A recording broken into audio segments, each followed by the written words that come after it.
I don't know what to do about this insanely weird thing that I found. I, 22 female, have two brothers, 25 male, Bryson, and 32 male, Jake. Jake found out his ex-wife had been cheating on him about a year and a half ago. They didn't have any kids, so the divorce was simple. Around the time their divorce was finalized, Jake started dating Melanie, 24 female. Melanie has been friends with Bryson since middle school. He's never said it out loud, but it's been obvious that he's had a thing for her for a very long time, and his feelings were never reciprocated. At least, it's obvious to me. Maybe it's not obvious to other people. Anyway, Jake and Melanie have been dating at this point for about 9 months. As far as I know, Bryson has never said anything about it and has never acted like he had any issue with it. They go to family events all the time. He's friends with both of them, acts totally normal. Here's the weird part. My laptop broke and I needed to attend a meeting for work, so I asked my brother Bryson if I could borrow his laptop. He said sure and lent it to me. At one point, I accidentally minimized the window and I was looking for it. I accidentally opened up a folder that he had minimized but not closed all the way out. It was filled, and I mean absolutely filled, with every picture, post, comment that Melanie has ever put on social media. There were pictures of her where it doesn't look like she's looking, pictures of her taken far away, pictures of her from years and years ago. It was a lot. Like seriously, a lot of these pictures. I didn't want to be nosy, so I didn't look that much, but I saw enough to know that it was a lot. Is he stalking her? I definitely don't think this is normal. Who do I tell? I don't want him to think I was snooping on purpose, but at the same time, it was strange.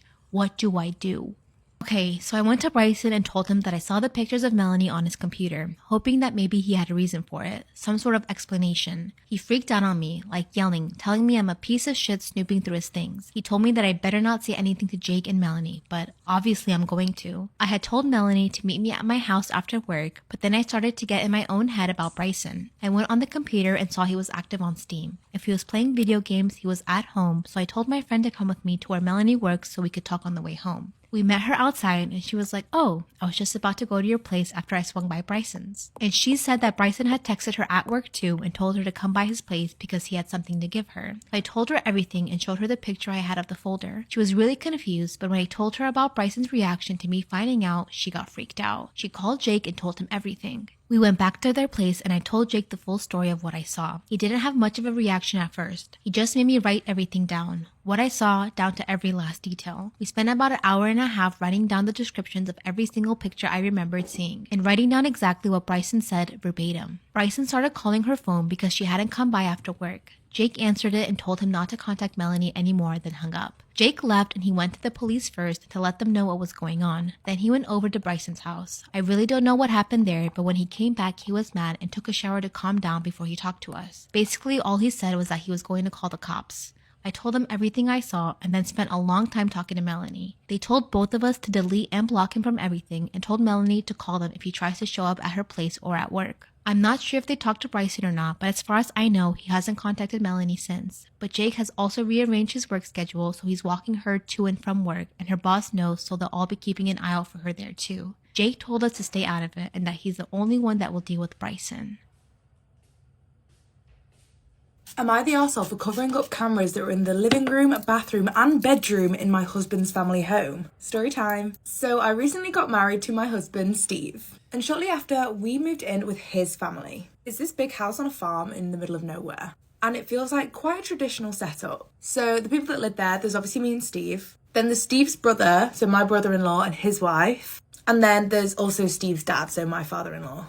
So like I was saying, it's quite a traditional setup. Me and my sister-in-law Amy are expected to be like stay-at-home wives, and the guys will like go out and work on the farm. And this was like a level of traditionalism that I was not used to. So within a few days of moving in, I noticed that our bedroom, bathroom and living room all had cameras in them. And this made me extremely uncomfortable. So obviously I brought this up with my husband Steve and I was like, this is making me uncomfortable here. But he was like, don't worry about it, it's just for safety. And I was like, right, okay, but what about the ones in the bathroom? That's kind of weird. And he very promptly responded with, those ones are fake and stop bringing it up. Like, no sir, this is weird. I was like, well, if he's not going to do anything about it, I will. So, of course, I went to go cover them up because unfortunately, babes, you don't get to see me in the shower. One day, Steve got home and he was very, very angry. He asked if he could talk to me in the bedroom. He then proceeded to shout at me, saying that I had no right to change anything in his family home. He was like, I told you to just ignore the cameras. So I was not letting this go. I felt so unsafe and uncomfortable, and I was like, babe, this is not all right. I don't feel good about it. And that was when he said, do you not trust me? What the bloody hell has trust got to do about this? He then went on to try and reassure me that only family had access to these cameras. And I'm not really too sure what that one was trying to achieve, but it didn't achieve it anyway.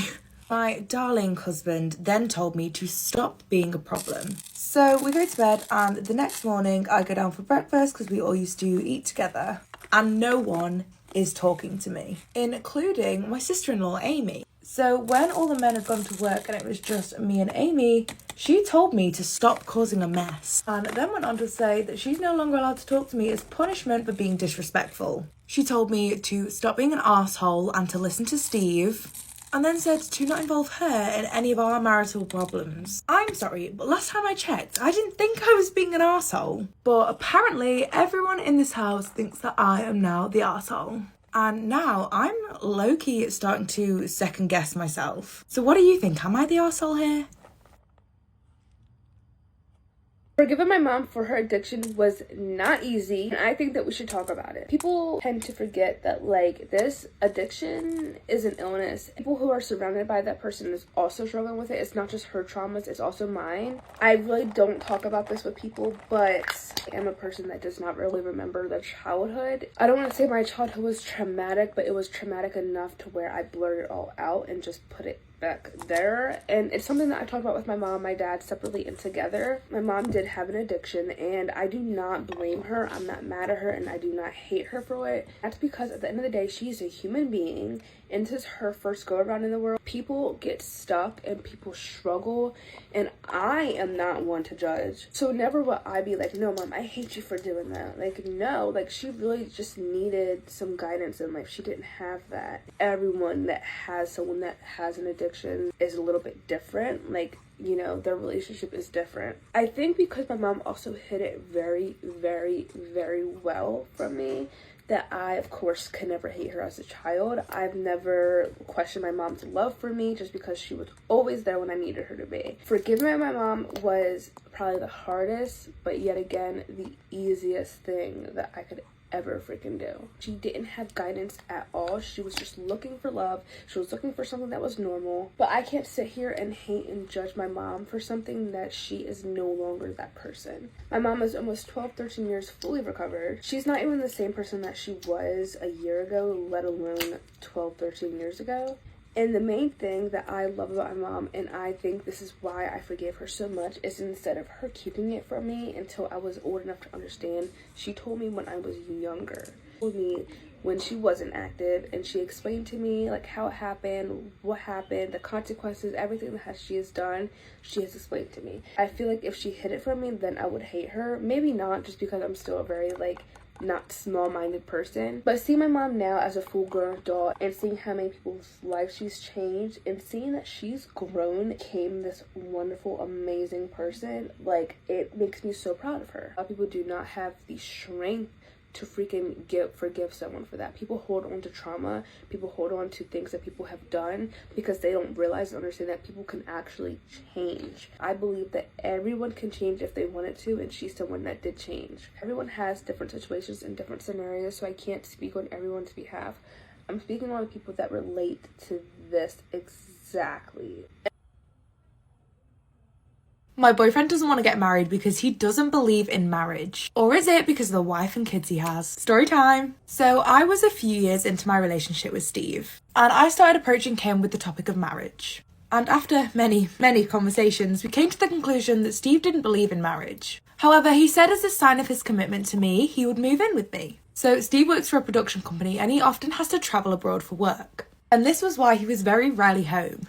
So one day I got given an early finish from work, we all love him, and as I walked in the door I saw Steve on the sofa. And he had told me that he was actually supposed to be working in France that week, but he said that they'd got everything done a little bit quicker than they thought, so he came home early to surprise me. And I didn't believe a word he was saying. And what was even more suspicious was that he then told me that he didn't need to travel much for the next few weeks because all the filming locations were in the towns around us. So since I wasn't expecting Steve to be home so early, I took a week off. And he didn't know this. I thought one day I'd treat myself to a little shopping trip, and that was when I saw my babes, Steve, hand in hand with another woman and a baby. And I managed to follow them for a really long time without being noticed. And as you probably could guess, Steve was actually this baby's father. And of course, she was his wife. So that night he told me he was going to sleep in a hotel, which, Steve, do better, man. So I used this time to collect every single picture that we had ever had together. And I made the most extravagant photo album you've ever seen. Literally, the next opportunity I got, I was following him wherever he was going to go. We ended up in this absolutely stunning house in the suburbs. That is when I saw the same woman that I'd seen him on the other day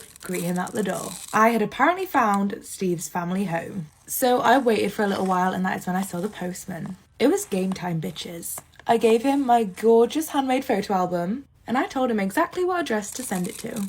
His wife took the photo album, the door closed, and I waited.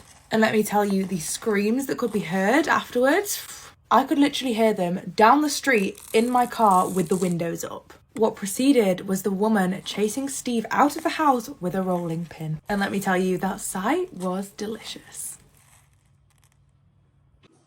My boyfriend to Guatemala this year for the first time, and he almost got killed.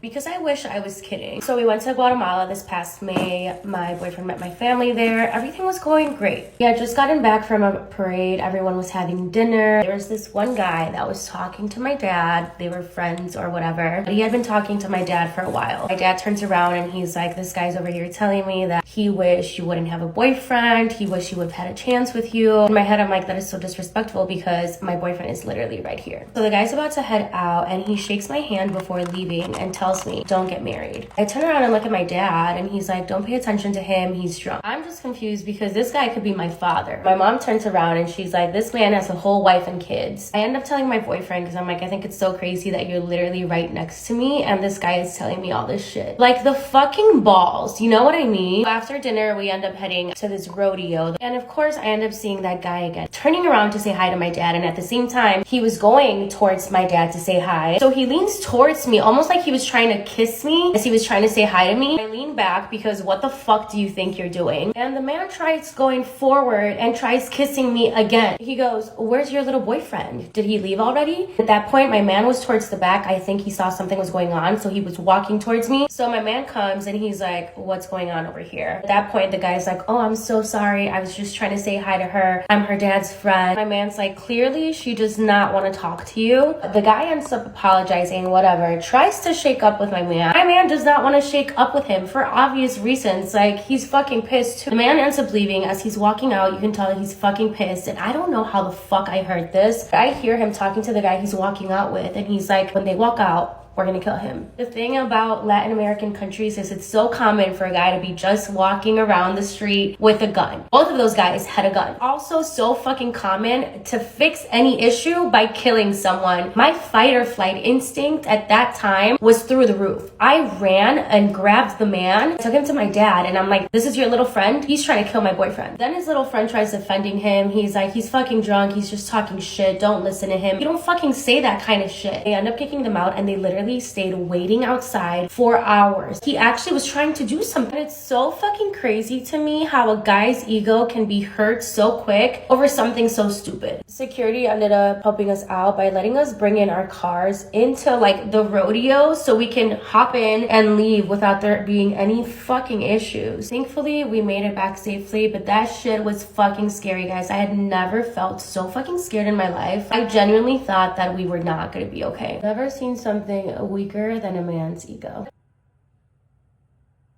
Am I the asshole for going topless at a nude beach in front of friends? I was invited to a 3-day vacation with 3 of my girlfriends and their husbands, plus 2 of the husbands' single guy friends. On the last day, we were exploring the city and came upon a beach. It looked nice and there weren't many people overall, but I did see a few other women in the distance without tops on, so I felt it was clear to take mine off as well. It was great. Nobody else joined me though. We all continued to talk and joke in a circle circle for a while, and I thought we were all having a really fun time. Then one of my friends said she felt sick, so we left abruptly early, and our conversation on the way back was basically uncomfortably silent, with the exception of low talking that I wasn't a part of, and some of the guys goofing around. Later that night at the main room, I find myself avoided by almost everyone until I'm confronted like it's an intervention by the three girls about how it was inappropriate for me to expose myself in front of their husbands. I was shocked and told them I didn't mean anything by it. They said, "Isn't it obvious that you just don't go around naked in front of your friends' husbands?" And were like, quote, "Notice how you were the only one and you didn't wonder why?" This exploded into a further argument with me calling them insecure about their relationships until it all culminated eventually into them all saying they don't trust me to be a part of their friend group anymore. All I thought I was doing was enjoying myself at the beach, not exposing myself to their husbands. Am I the asshole?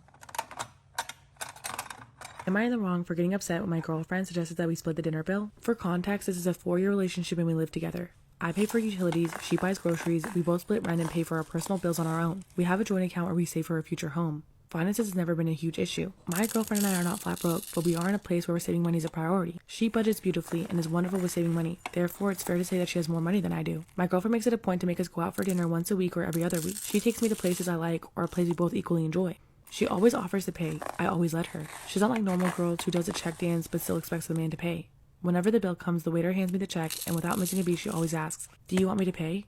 I always agree. I think this is such a nice perk in the relationship. I like when she takes me on dates. It makes me feel good about saving money. I have good food. She spends the whole evening asking about me, complimenting me, and planning our future. She's very sweet and does so much for me. The problem came up last night when she had a huge craving for appetizers and margaritas. She complained about spending her day off cleaning the entire kitchen and she didn't want to dirty any other dishes. She suggested that we go out, and I didn't see a problem with it.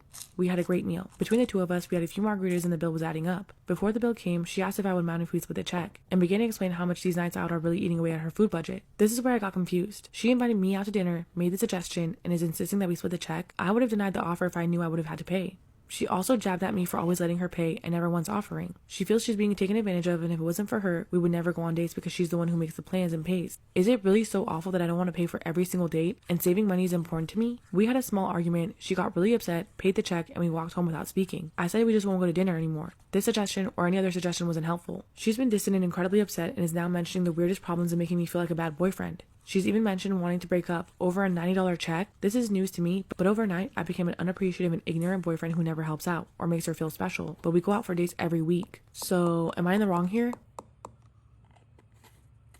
I, 32 female, purposely ignored what my husband, 34 male, told me he wanted for Father's Day. He's ignoring me now and won't accept my apologies. What can I do to make it up to him? My husband and I have been together for the past 9 years. We have 2 kids, an 8-year-old and a 6-year-old. For Mother's Day, all I wanted was a free day. I wanted my husband to take the kids out somewhere for the day so I could be at home alone and relax. Instead, he got me and the kids tickets to have a fun day out, and it was fun and me and the kids had a good time, but it irked me that he gave me the exact opposite of what I'd asked for. For Father's Day, my husband also wanted a free day so he could stay home and game all day. He games all the time with his friends. He'll get home from work, maybe spend the time between then and dinner with the kids before going up to his office to game for a few hours with friends. Instead, I got him and the kids cards for an arcade an hour away with tons of tokens. I gave him the cards during dinner on Saturday so he and the kids could leave early and spend all day playing with them. I got my free day and he and the kids got to make a lot of memories together. He and I got into a fight when the kids went to bed. He was angry that I ignored what he wanted for Father's Day. I was angry that he didn't see that he'd done the same thing to me on Mother's Day. He's been ignoring me since and won't accept my apologies. Quick edit. Some people are thinking that me, my husband, and our kids went out for Mother's Day. We didn't. I took the kids for a day out while he played video games all day with his friends.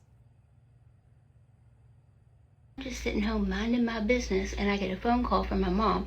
She's up at the shop and she said, "The police are here and they're looking for you." I knew I had a warrant out for my arrest. Why? Because I didn't show up to my court date. And that's what happens. They put a bench warrant out on you. I go out the back door. I am running and I can hear the cops at the front door because the shop and where my house is only like a short little drive. I can hear them out there, but I ran out the back door.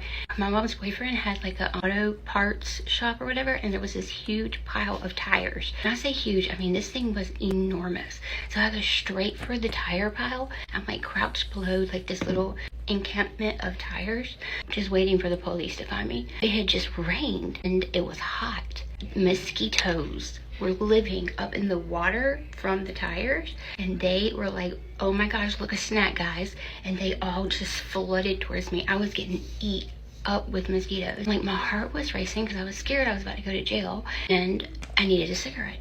I was afraid though that if I smoked a cigarette, because I could hear them out there looking for me, afraid of like my little smoke go up and they would be able to like find me. So I'm sitting back there smoking a cigarette, like blowing it in my shirt, like brush, like doing this right here, like doing everything I can to try to get that nicotine into me without them finding me. Finally, like an hour and a half goes by. I haven't heard anything in a while, so I kind of creep back up to the house. I go back up there and they're gone. They're gone. I call my mom and ask her, because she's up at the shop. I call her and I'm like, hey, are they gone? And she texts me and she says, yeah, they're gone. They weren't gone. She lied. About that time, here they come, and didn't have time to get away.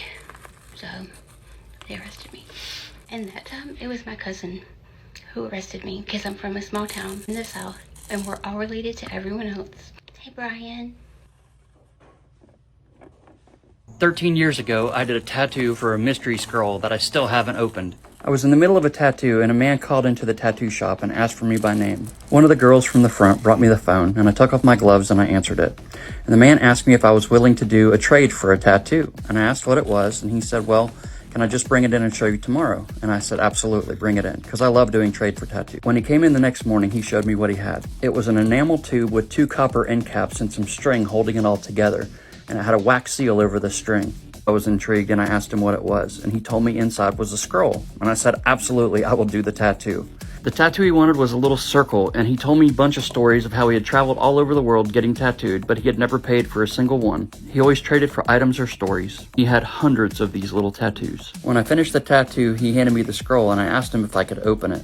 He looked me dead in the eyes and said, it's yours, open it whenever you want, but do you feel like the time is right? So I waited, and I made it about a month, and it was eating at me, and on the day I decided to open it, I got the biggest tip of my tattoo career, and it distracted me, and I forgot about opening it. Another day I decided to open it, we found out we were going to get our dream cabin. Another time I was sitting on the front porch getting ready to make a video of me opening it, and I opened the phone and found out one of my videos had gone viral.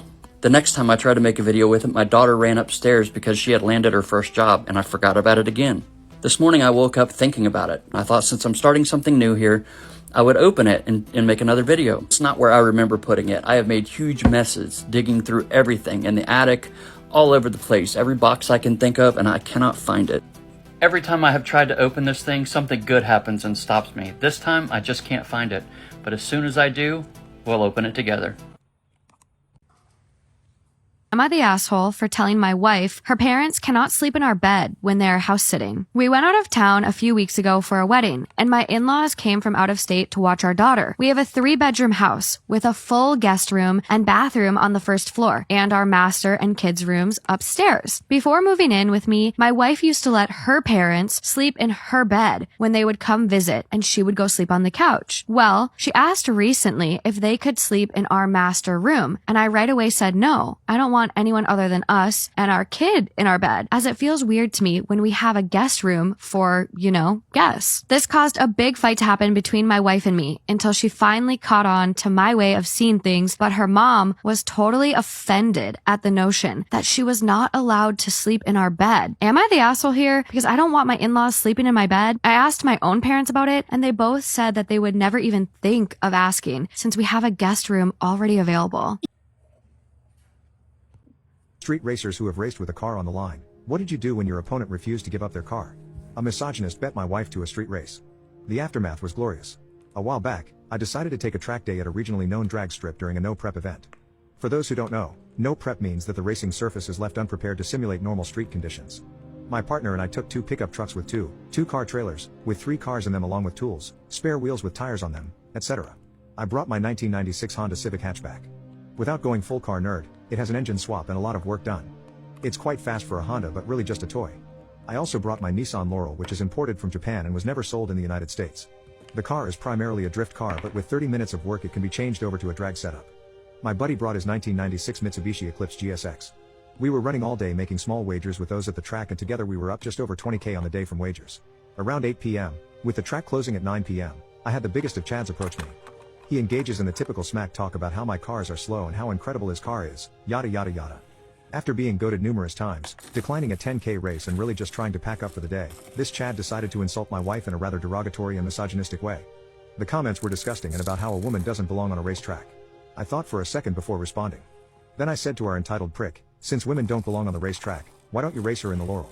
He responds with, 10K bro, that's easy money, let's go. I tell him, no, if you're racing her, it's going to be for titles. He says, hell yeah. I'll take your car, and starts laughing and further insulting my wife to his cronies. So we shook hands, pulled out paperwork and found a track official to hold both sets of paperwork before getting ready for the run. One single quarter-mile race for both cars. The tree turned green and they blew off the line. Chad pulled slightly ahead out of the gate and you could just feel the misogynistic comments he was saying to himself as he flew down the track. About halfway down the track, my wife caught up to him and surpassed him, finishing the race with enough room to parallel park an F-250 between them. Afterwards, my wife pulled back into our stall, smiling and laughing, excited over her win as it was only her third pass on the track for the day. I went to the staff member to collect paperwork without a problem and then went over to the jerk stall to collect our car. As we turned the corner into the stall, the jerk yelled, hell no. I'm not giving my car to a woman. She got lucky, 2 out of 3, screw this, and so on. All of Chad's friends were laughing at him and making the haha you got beat by a girl jokes that were popular in middle school. I noticed the keys were still in the car, so I quickly reached into the car and snatched them. After grabbing the keys, I was sucker punched by Chad and I did defend myself. I didn't engage in a full-on brawl, merely defended myself after giving it one good swing. Eventually the track officials separated us and the jerk started screaming to staff that I was trying to steal his car and saying he was going to call the police. But in my state, all bets are legal at the track as it's no different than betting on a horse. Taxes are paid on the bet. In the event of a title race, taxes are paid on the vehicle through the DMV. So the jerk's threat of police held no power. He continued to scream for another 15 minutes, not letting anyone else get a word in. Finally the owner of the track came by and ordered Chad off the property, or he would call the police for a trespass order. The owner also informed Chad that he was banned from the track for the rest of the year. We returned to our stall with the keys in hand and waited for Chad to leave. Having no choice, he eventually left without the car. A few days later, I was served with a $100,000 lawsuit from him. Turns out Chad had taken a $100K loan to build this race car and still owes almost all of it. The idiot had lost a 1969 Pontiac GTO with a specialty engine in it from Texas Speed and a whole lot of other engine upgrades. The engine alone retails for $45,000. Checking the prices of a stock 69 GTO, they seem to be between 60 to 70K. So I'd assume this car is worth 75 to 80K. According to his suit, the loan was taken in July of last year. The jerk not only lost the race fair and square which he knowingly bet his car on, but decided to litigate against me, not my wife. I could only assume this was due to Chad's blind rage and misogyny. So after Chad Chaddington III decided to file a frivolous lawsuit, I paid $500 to have my lawyer get it thrown out before week's end. On the following Monday we filed our own paperwork. First we started with restraining orders for both myself and my wife. We then filed a defamation suit that also seeks legal fees as well as missed income due to time spent at the courts. The suit in total was for $18,000. Today we went into court over the restraining orders. My wife and I decided to take the GTO to court, and as I parked in the parking lot, I saw Chad getting out of his car directly across from us. Chad looked like steam should be coming from his ears, but he did manage to not say a word. After about 70 minutes, the court called our cases for the restraining orders. Chad wanted a hearing. Through the hearing the whole story was told and the judge was very interested in Chad's physical aggression and threats. Chad also brought up the fact that the courts threw out his lawsuit for theft and stated he's going to lose his house because he cannot get justice. The judge called for a recess and returned 15 minutes later with a now dismissed lawsuit filed by Chad. According to Chad's lawsuit, he was forced into the bet via threats of violence. After about 15 minutes of Chad explaining how he was in fear for his life as I threatened him repeatedly, it was now my attorney's turn to speak. You see, on all of my cars except the Honda, not only do I have dash cams, but I have Blackview systems. Essentially it records inside and outside audio along with 270 degrees around the car, and the interior. We had this footage available in court. The footage directly contradicted Chad's sob story. After the video finished playing, the judge ruled for 3-year restraining orders against Chad for both myself and my wife, a $5,000 settlement, and he found Chad in contempt of court for perjuring himself.